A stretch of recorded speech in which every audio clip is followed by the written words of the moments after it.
Quelque chose est en train de se passer. Tu le sens, même sans pouvoir l'expliquer. Le monde ne tourne plus comme avant. Les guerres grondent, les nations chancellent, les valeurs s'effondrent. Les écrans brillent plus fort, mais les âmes s'assombrissent. Et au milieu de ce tumulte, une voix silencieuse traverse le vacarme. Prépare-toi. Les prophéties anciennes ne sont plus de simples textes lus le dimanche. Elles deviennent des gros titres, des débats, des réalités tangibles.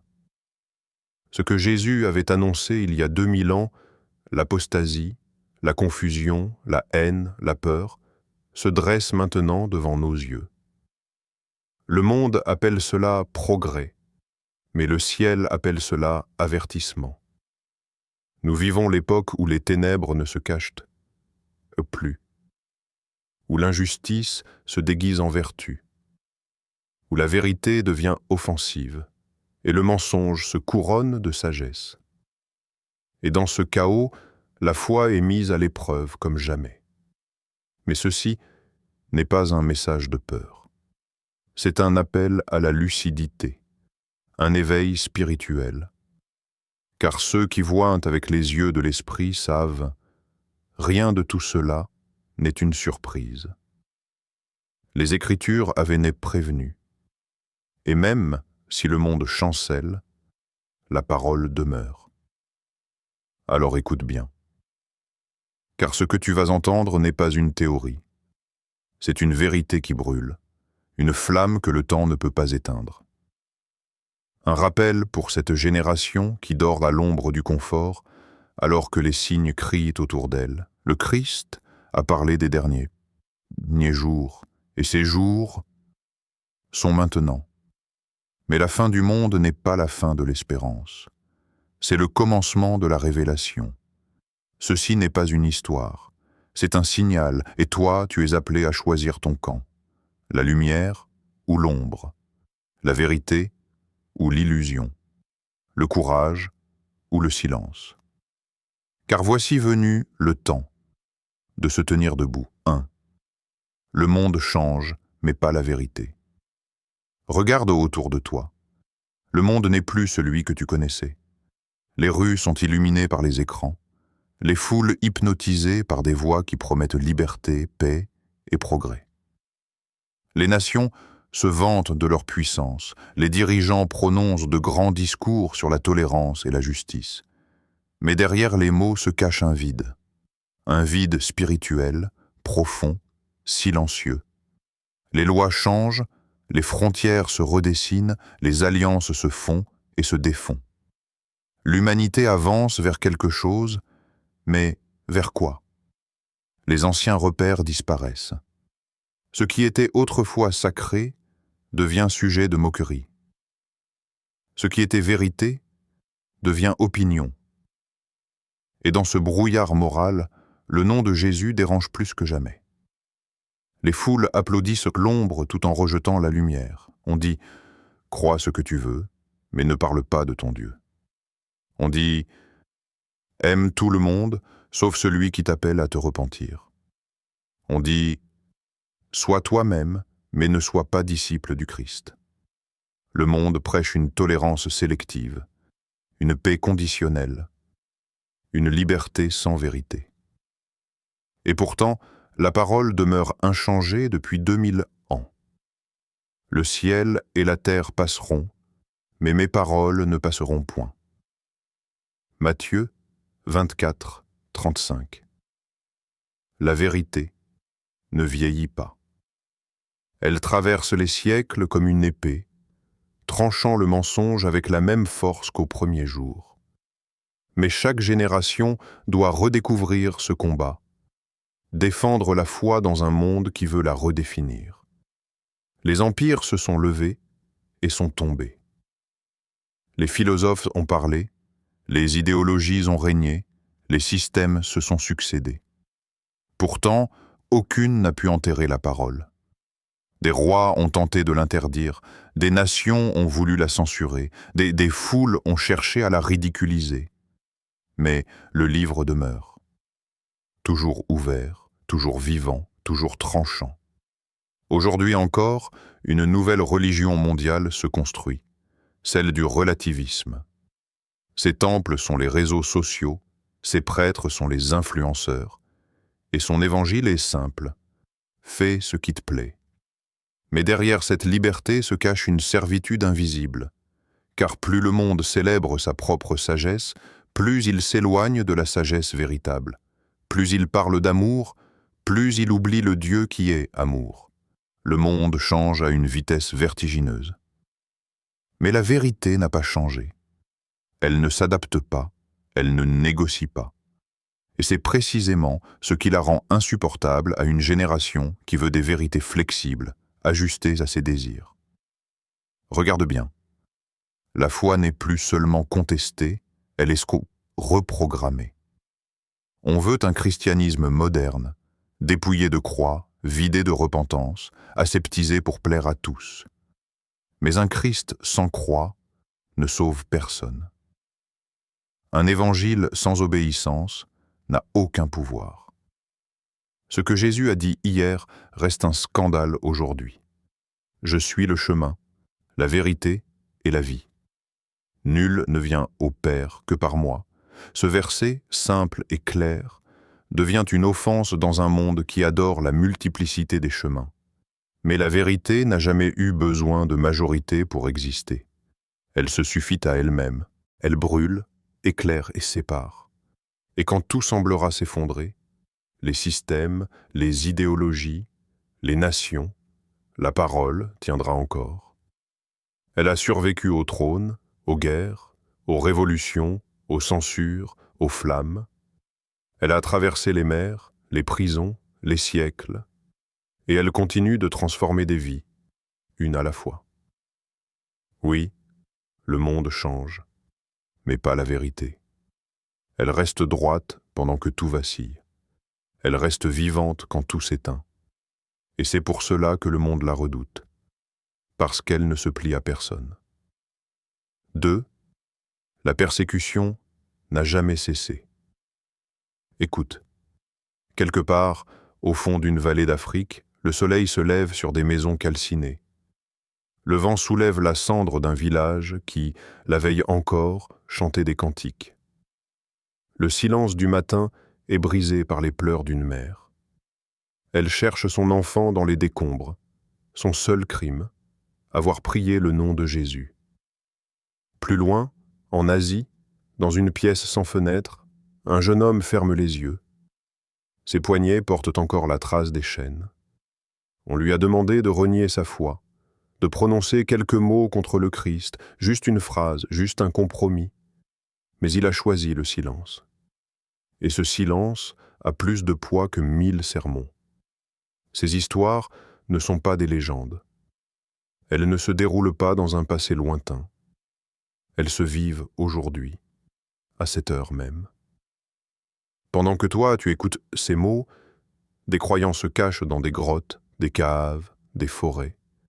Ils n'ont pas d'église visible, pas de temple doré, pas de micro, pas de caméra. Ils n'ont qu'une foi nue, brute, indestructible. En Corée du Nord, posséder une Bible suffit pour disparaître. Des familles entières sont envoyées dans des camps dont on ne revient pas.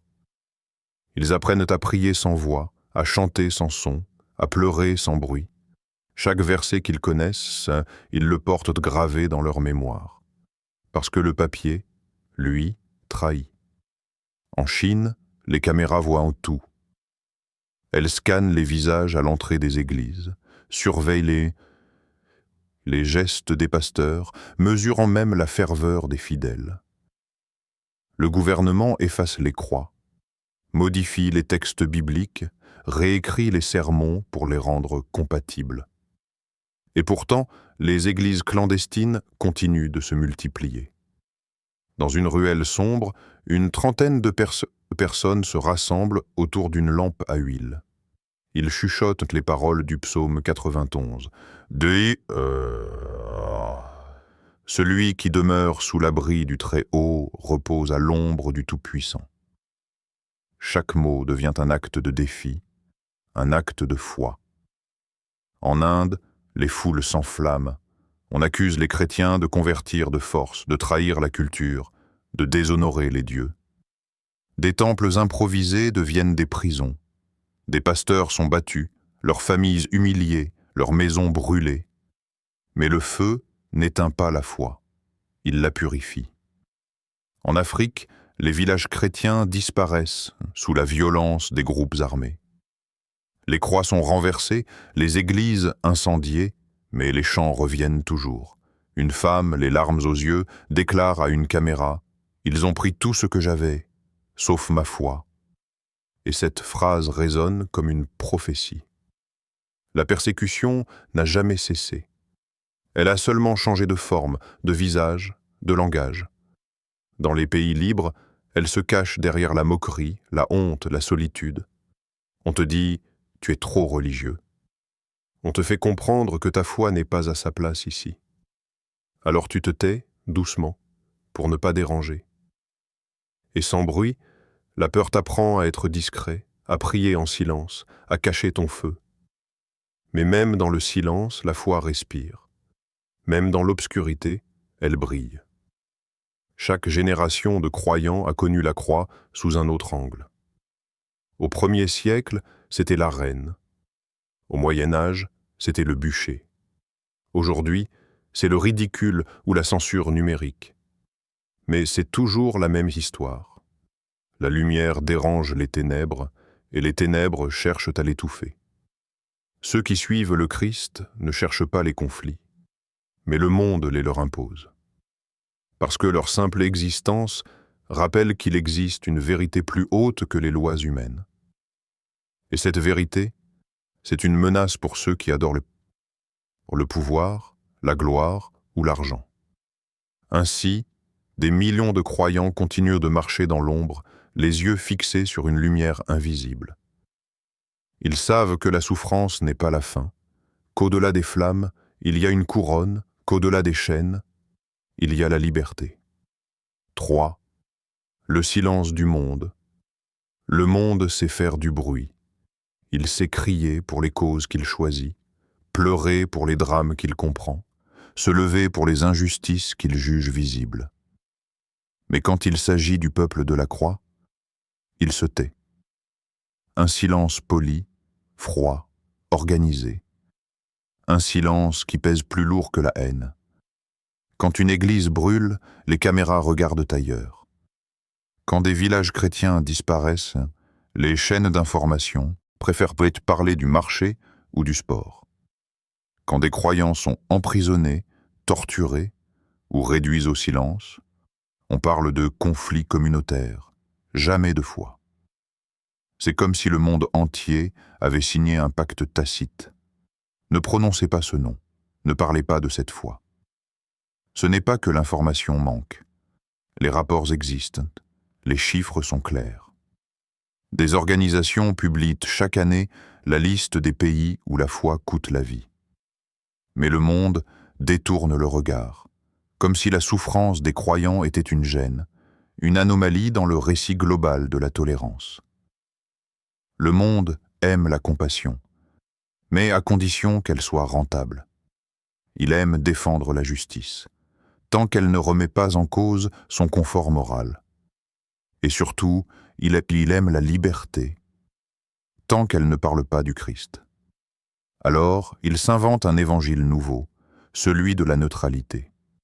Il dit « Toutes les croyances se valent », mais il ne le pense pas, car il ne combat aucune autre foi avec autant d'ardeur que celle du Nazaréen. Les autres dieux sont tolérés, ils sont colorés, exotiques, culturels. Mais le Dieu de la Bible, lui, dérange.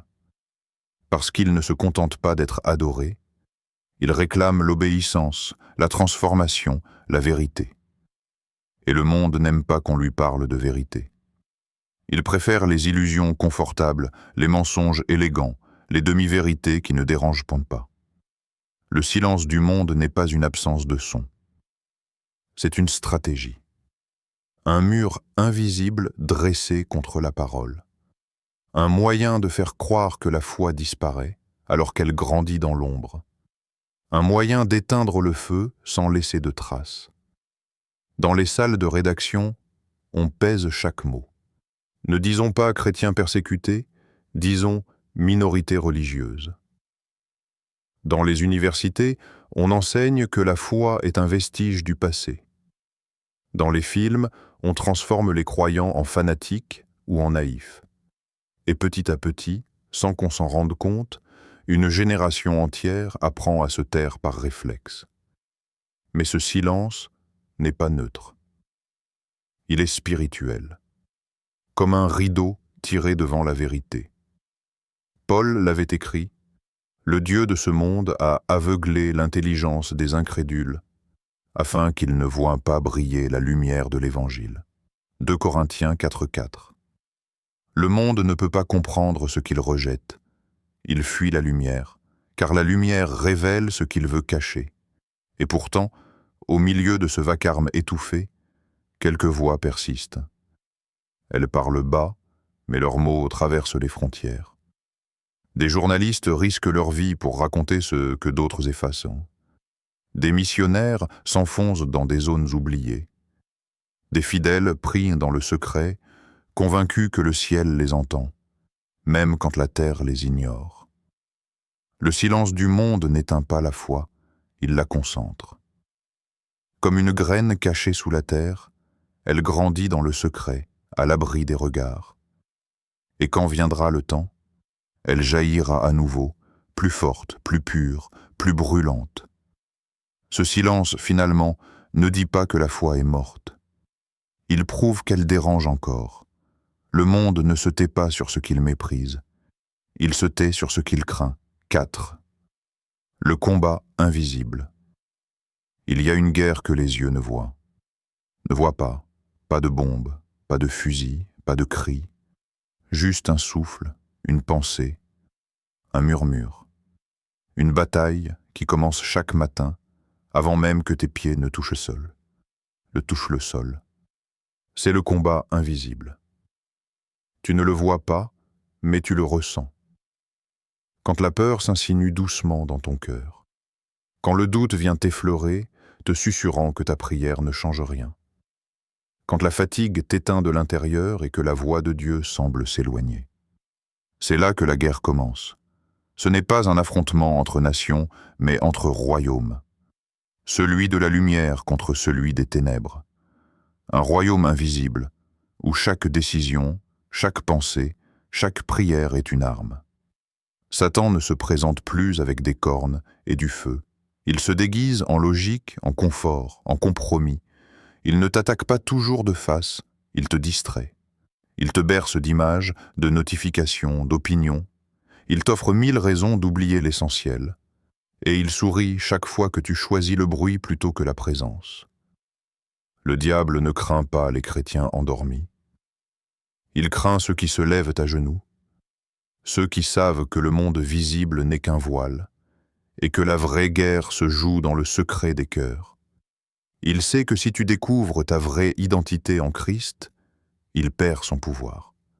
C'est pourquoi il te murmure « Tu n'es pas assez, tu as trop péché, tu n'as plus la force ». Et il te fait croire que ces pensées viennent de toi. Mais elles viennent de lui, du menteur depuis le commencement. Tu sens parfois ce poids sur ton âme, cette brume épaisse dans ton esprit. Tu crois que c'est la fatigue, le hasard, le stress. Mais ce sont souvent des flèches invisibles, des attaques qui visent ta paix, ta joie, ta certitude d'être aimé. Mais souviens-toi, car nous n'avons pas à lutter contre la chair et le sang, mais contre les puissances, contre les dominations, contre les esprits du mal dans les lieux célestes. Éphésiens 6,12. C'est une guerre ancienne, et pourtant chaque jour elle recommence. Mais tu n'es pas sans défense. Tes armes ne sont pas humaines, elles sont spirituelles.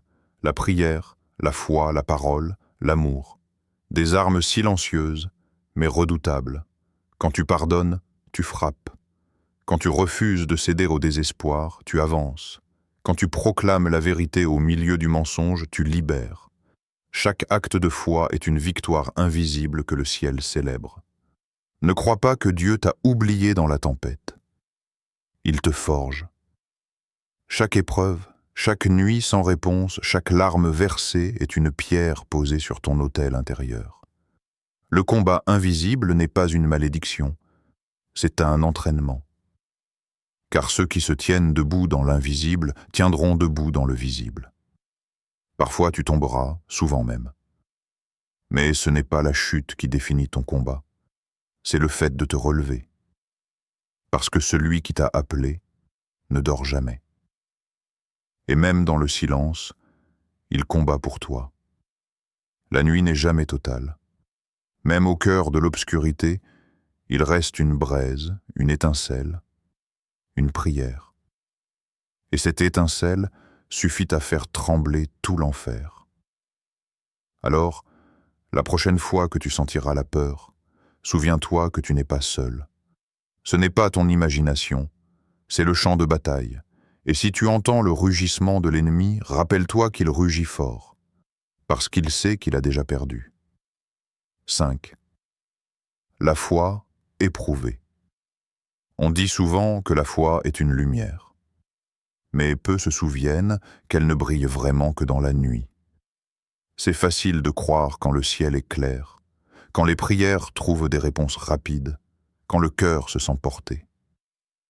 Mais que reste-t-il quand tout s'effondre?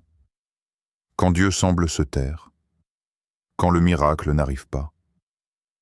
La foi éprouvée commence là, dans ce silence. Elle naît au creux de la douleur, dans l'espace entre la promesse et son accomplissement. C'est le feu de l'attente, la lenteur du courage, la constance du cœur quand la raison s'en va. Imagine un homme debout au bord d'un champ brûlé. Le vent porte encore l'odeur du bois et des cendres. Tout ce qu'il avait planté a disparu. Et pourtant, il reste là, les mains vides, le regard vers le ciel, parce qu'il croit encore que la terre peut revivre. Voilà la foi éprouvée. Elle ne fuit pas quand tout meurt. Elle reste. La Bible ne glorifie pas la facilité. Elle raconte l'histoire de ceux qui ont souffert sans comprendre, mais qui ont continué à croire.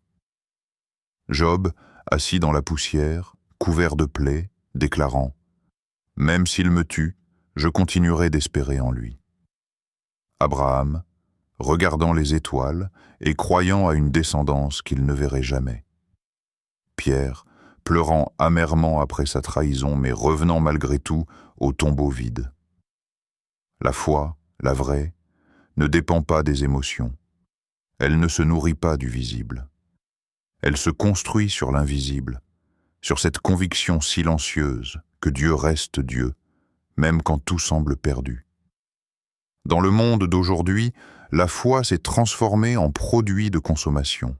On veut des bénédictions expresses, des promesses instantanées, un Dieu qui répond au clic. Mais la foi n'est pas une transaction, c'est une transformation. Elle te brise pour te reconstruire. Elle te dépouille pour t'apprendre la dépendance. Elle te conduit dans le désert, non pour te punir, mais pour te purifier. Quand tu dis « je crois », Dieu ne t'offre pas toujours un miracle. Souvent, il t'offre une épreuve. Parce que c'est dans la fournaise que l'or devient pur. Et le cœur humain n'échappe pas à cette loi. Les flammes révèlent ce qui est vrai, ce qui tient, ce qui brûle. Regarde autour de toi. Beaucoup connaissent les versets, peu connaissent la voix. Beaucoup parlent de Dieu, mais combien marchent vraiment avec lui? La foi n'est pas un badge religieux. C'est une relation vivante, souvent silencieuse, parfois douloureuse, mais toujours réelle. Il est possible de connaître les Écritures sans connaître le cœur de celui qui les a inspirées, de chanter sans adorer, de prier sans écouter. Et c'est cela, le plus grand danger, une foi sans relation, une religion sans amour, un engagement sans transformation. Dieu n'est pas impressionné par nos performances. Il regarde l'obéissance. Et l'obéissance n'est pas spectaculaire, elle est quotidienne. C'est dire « oui » quand tout en toi crie « non ». C'est continuer à aimer quand tu n'as plus de force. C'est pardonner quand le monde te dit de te venger. Chaque acte d'obéissance devient un témoignage. Chaque pas dans la foi devient un cri silencieux contre les ténèbres. Car la foi éprouvée ne meurt jamais. Elle apprend à respirer autrement. Et quand tout semble fini, elle se souvient d'une chose. Le Christ aussi a été mis à l'épreuve. Sur la croix, suspendu entre le ciel et la terre, il a connu le silence du Père. Et dans ce silence, il a tenu bon, non pas parce qu'il voyait la victoire, mais parce qu'il la croyait déjà. C'est cela, la foi éprouvée. Croire avant de voir, marcher avant d'être sûr, et aimer même quand on saigne encore. 6. L'appel à se tenir debout. L'heure n'est plus à la peur. Elle n'est plus au doute. Le temps des spectateurs est révolu. Dieu cherche des hommes et des femmes qui se lèvent, pas des héros de vitrine, pas des croyants de façade, mais des témoins vivants, marqués du feu de sa présence. Partout, les ténèbres s'épaississent. Les voix du monde deviennent plus bruyantes, les mensonges plus raffinés, les distractions plus séduisantes. Mais c'est toujours dans la nuit que la lumière se voit le mieux. Et toi, tu es cette lumière. Pas parce que tu es fort, mais parce que le feu de Dieu brûle en toi. Debout. Ce mot résonne à travers les siècles. Debout comme Moïse devant la mer. Debout comme Daniel au milieu des lions. Debout comme Esther devant le roi. Debout comme Pierre face au Sanhédrin. Debout comme Jésus devant la croix. Chaque génération reçoit un appel. Le tien, c'est celui-ci. Rester fidèle quand tout s'effondre. Quand le monde se prosterne devant ses idoles modernes, la gloire, la richesse, l'ego, tu es appelé à te tenir debout, simplement, fermement, sans honte. Ne crois pas que tu es insignifiant. Chaque prière chuchotée, chaque choix juste, chaque pardon donné dans le secret pèse plus lourd que les décisions des puissants. Le ciel ne mesure pas la grandeur à la taille des foules, mais à la profondeur de la foi. Dieu n'attend pas que tu sois parfait. Il attend que tu sois disponible. Car dans les mains du Très-Haut, même la faiblesse devient une arme. Souviens-toi de Gédéon, un homme ordinaire, tremblant, caché, et pourtant c'est lui que Dieu a choisi pour renverser les idoles. Souviens-toi de David, un adolescent avec une fronde face à un géant. Dieu ne cherche pas la force, il cherche la foi. Le monde te dira de te taire, de garder ta foi pour toi, de ne pas déranger. Mais la vérité ne se tait pas. Elle se proclame, pas avec violence, mais avec feu. Un feu calme, stable, indestructible. Le feu de ceux qui savent en qui ils ont cru. Regarde autour de toi. Les cœurs se refroidissent, la peur se répand, la confusion s'installe. Mais toi, tu n'as pas été créé pour suivre la peur.